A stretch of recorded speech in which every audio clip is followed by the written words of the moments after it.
right, thank you. First of all, I started this on Twitter, but Twitter, they are restricting me.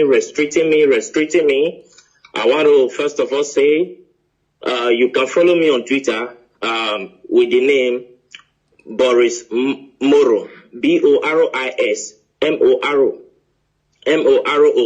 Hello. So the whole scenario is that President Muhammadu Buhari, he died on the 19th of February.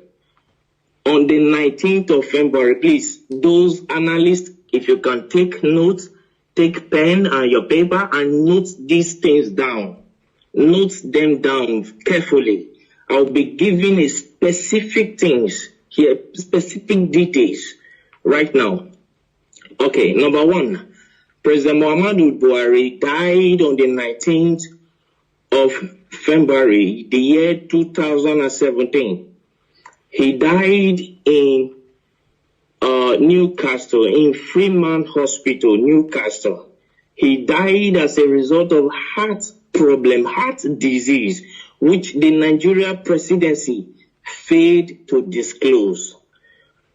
On the 19th of February, I was in London by the special grace of God. I'm a journalist. I work with one of the Nigeria broadcasting station and one of the leading Nigeria broadcasting stations. So I covered the event in London. He died in Freeman Hospital, Newcastle. I was there. I covered the event. Then, you know, Muslim, they don't embalm people. So on the 20th of February, he was flew into Saudi Arabia where he was buried.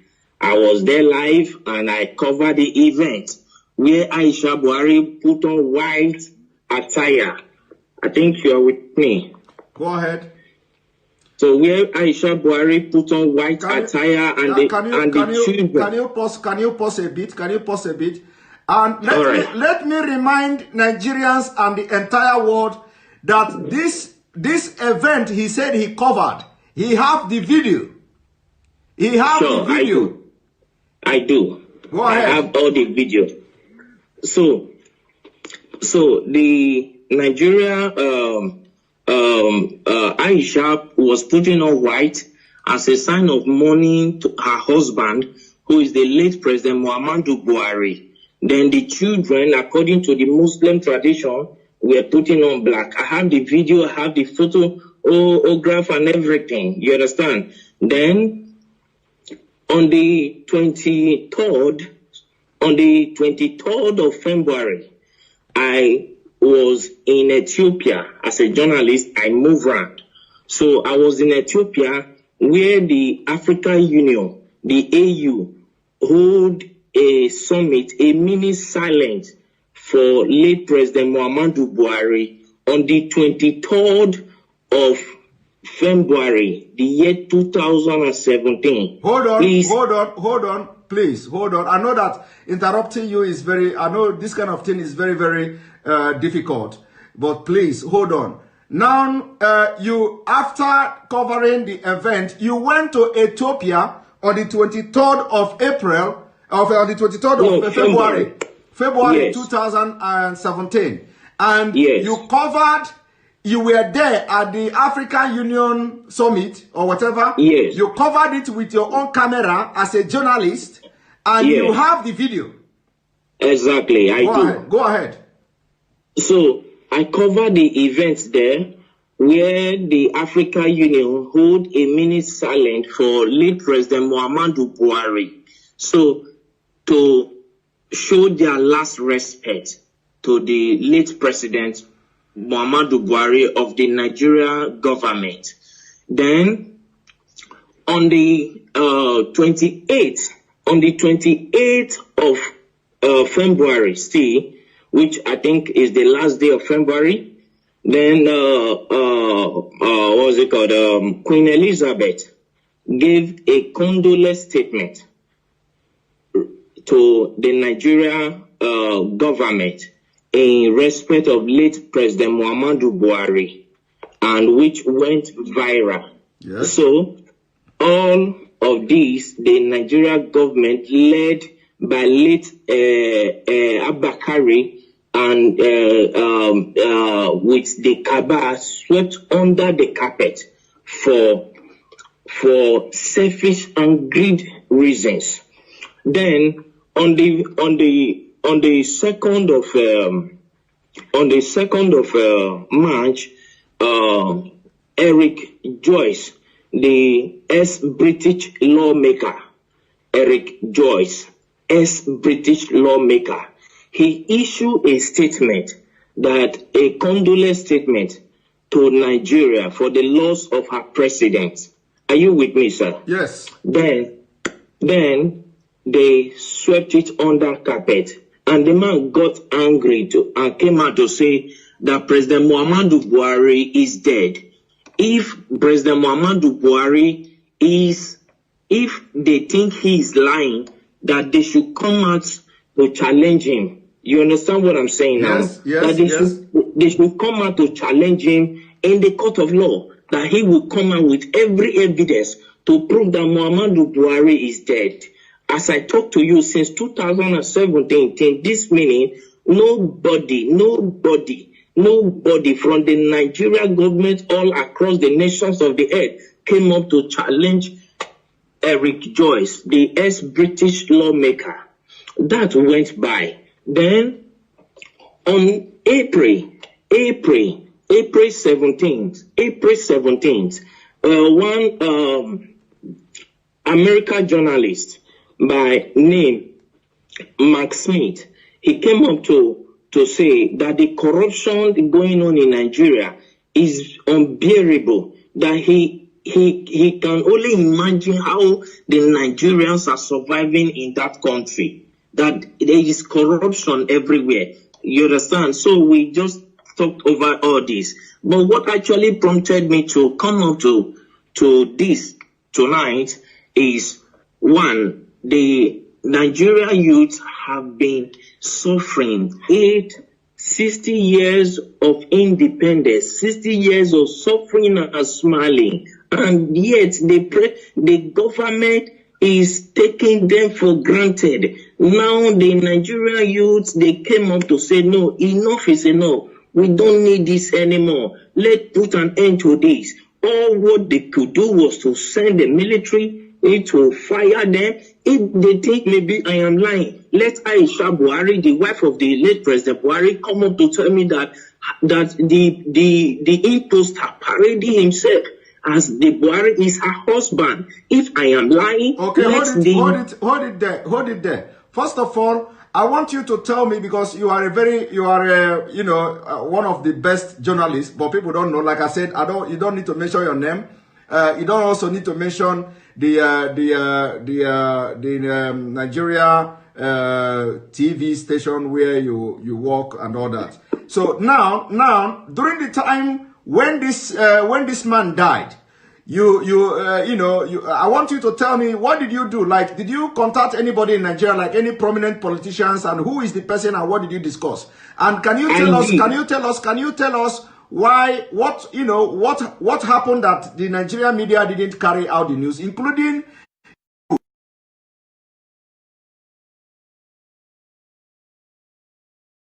fortunate that Abakari is dead. Abakari did not die of COVID-19. Coronavirus did not kill him. They masterminded his death. That is number one. I have proof for everything I'm saying, because I am a media personnel, and for me to say whatever thing, I know I can prove it anywhere on the earth. You understand what I'm saying? First and foremost, when after that we came to Nigeria and we tried to publish the news. Let me state categorically, I don't want to mention the name of the broadcasting this thing I work with. Don't mention it. Our firm was suspended by the National Broadcasting Commission, NCC, NBC, National Broadcasting Commission, suspended our firm, our broadcasting station from airing because we carried the news. Because because they know, they have information that you were there. You were there and you followed everything. So when you came to Nigeria, they suspended you they suspended your friend. So I'm coming to that, sir. Let's not rush it. Late Abakari called me to Aso Rock. You understand what I'm saying? Yes. So I flew into Abuja to go and see him. And he told me that if I can keep quiet, that my safety to be alive will be guaranteed, and for my generation to come, no, we suffer again as a result of the bribe he was offering me. You understand what I'm saying? Yes. So I told him, accepting bribe is not the problem, but my conscience will judge me till I die. Yes. So I cannot do that. And to God who made me, I'm saying this categorically, and God Almighty is my witness. I did not take a dime from him. So I left. Then I called Bola Tinubu Asiwaju, the Lagos State richest man on earth. Let me use the word. So I called him on his MTN line. I can call the line now, the MTN line that I use in reaching him. I can say it here. The number is 080-622-40104. That is the number I use in calling Bola Tinubu Asiwaju. So I called him on phone to tell him about the development, and he came on to tell me that I should shut up, I should keep quiet, and so many other trash and nonsense that he told me that at the end of the day, I was suspended from my work. You understand? As a journalist. Okay, hold it there. So you called Bola Ahmed Tinubu to tell Tinubu, of course you normally call him too. This is not the first time you are calling him, by the way. We normally communicate. Okay, so you called him on this number you called now, 080-622-40104. Yes. And then he tell you to shut up and tell you a lot of things.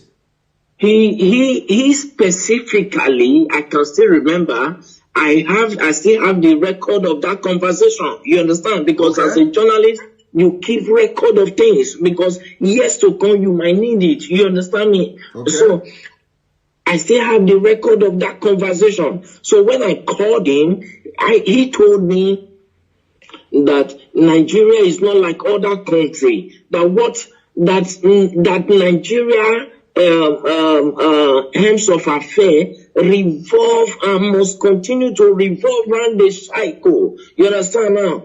He told me that it must continue to revolve around the cycle, that the system of governance in Nigeria is different from every system of governance in the world, on earth, that in Nigeria transparency is something that they don't toy with, that they try to hide everything, that it's not everything the masses must know. It's not everything the masses, the people of Nigeria must be aware of. Are you getting what I'm saying, sir? Yes, yes. So he told me, and he offered me money too. He offered me a bribe. He said, as long as I kept quiet, then I called the vice president too, Yemi Osibanjo. You called the vice president too? Okay. Yes, I have his contact, but I for security reasons, I wouldn't want to disclose his contact to the public. You understand what I'm saying? Yes, go ahead. If you needed one, I can give it to. No need. Just go ahead. No need. So I called Professor Yemi Osibanjo. I called him. I went to his office to meet him in Aso Rock in Abuja. So when I got there, and I told him, sir, we understood, because I was the one that covered that news. I'm from so place. I introduced myself to him, and he welcomed me. He sat me down. I told him this according to the law that I know, because my father is in Nigeria. You understand me now? My father is in Nigeria. My mother is from the British. Is from England. So I told him that according to the laws that are known in Nigeria, when the president died, the vice president automatically will become the president. You understand? As a way of moving the country forward. He said that the Nigerian government is not run in that system.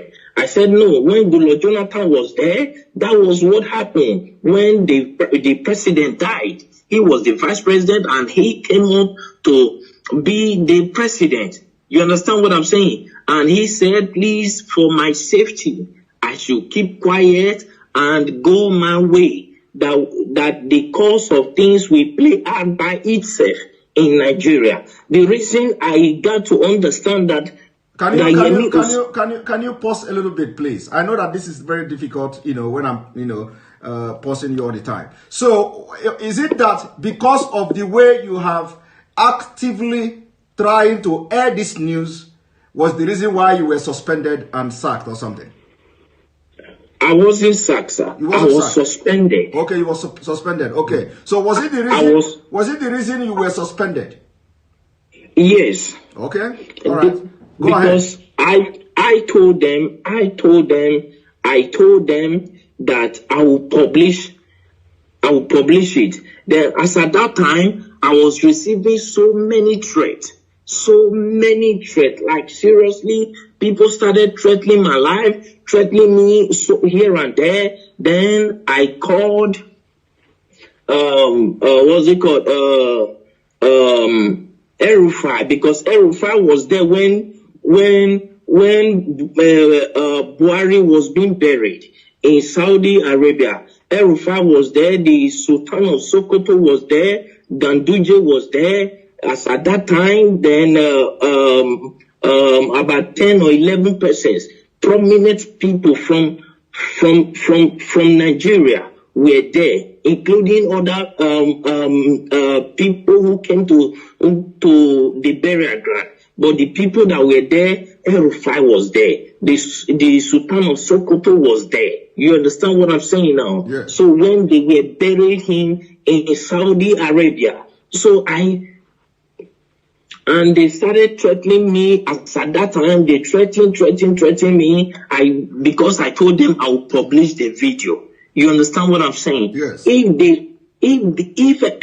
I understand that many of them are hearing me right now. I understand that many of them will come up to say it's a lie, nothing like that happened. But if any of them can come up to challenge me that this and this I'm saying now never happened, I will be very glad, because I will pick it up from there. I will take it to the court, to the International Court of Law. Let Aisha Buhari come up to tell me that the man he's posting as a Buhari is the real Buhari. I will come up with every evidence, including the video of how he was wrapped with the Nigeria flag, yes, with the white, green cloth. Okay. I will come up with the video of everything. Okay, let them come out and challenge me. Okay, hold it there. So actually, the video and all these pictures were taken away from you, but you have your own backup as a journalist.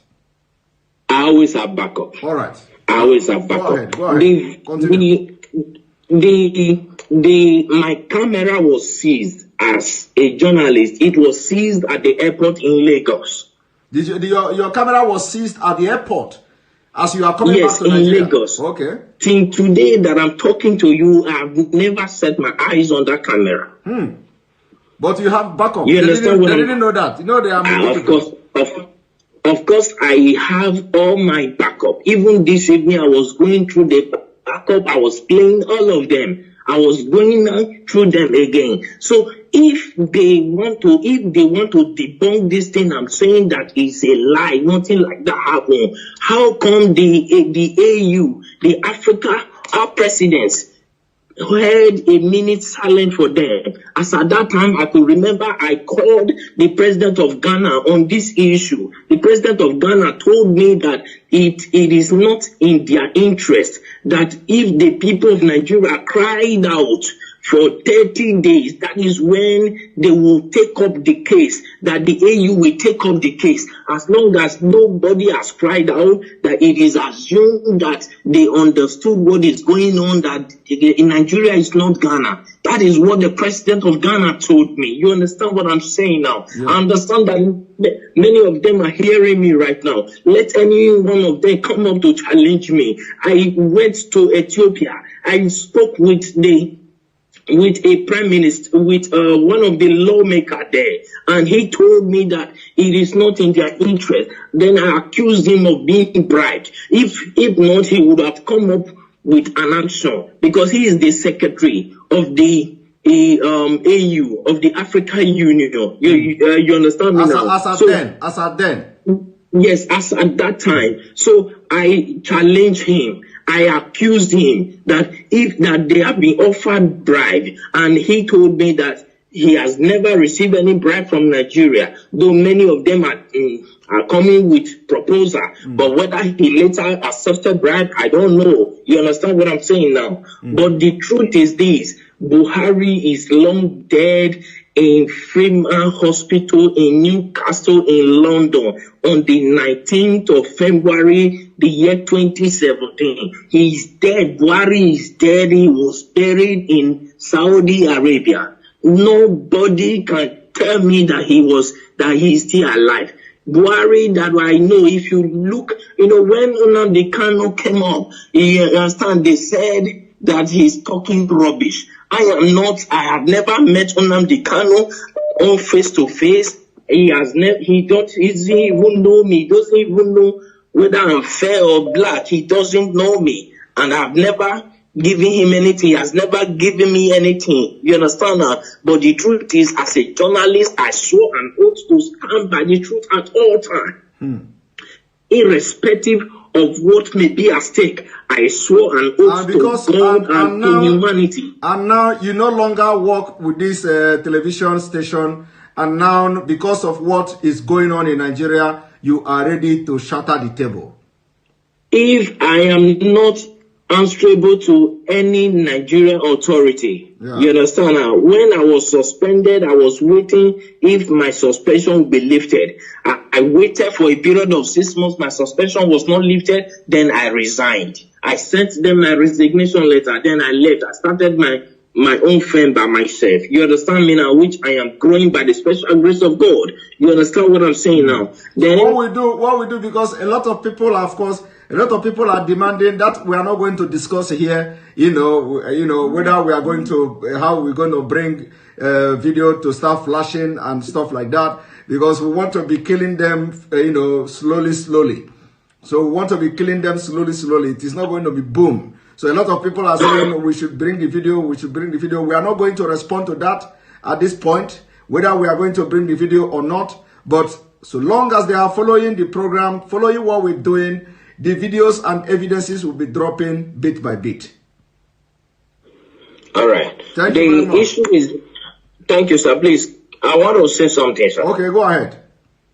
Thank you very much. I appreciate you. I appreciate what you are doing, and I appreciate the good people of Nigeria who stood up to say, no, we cannot face this anymore. I appreciate all of you. But one thing we must understand is the spirit of unity has to be strong in the Nigeria youth. You understand what I'm saying? Because any protest that does not last for 30 days cannot draw the attention of the European Union and the African Union.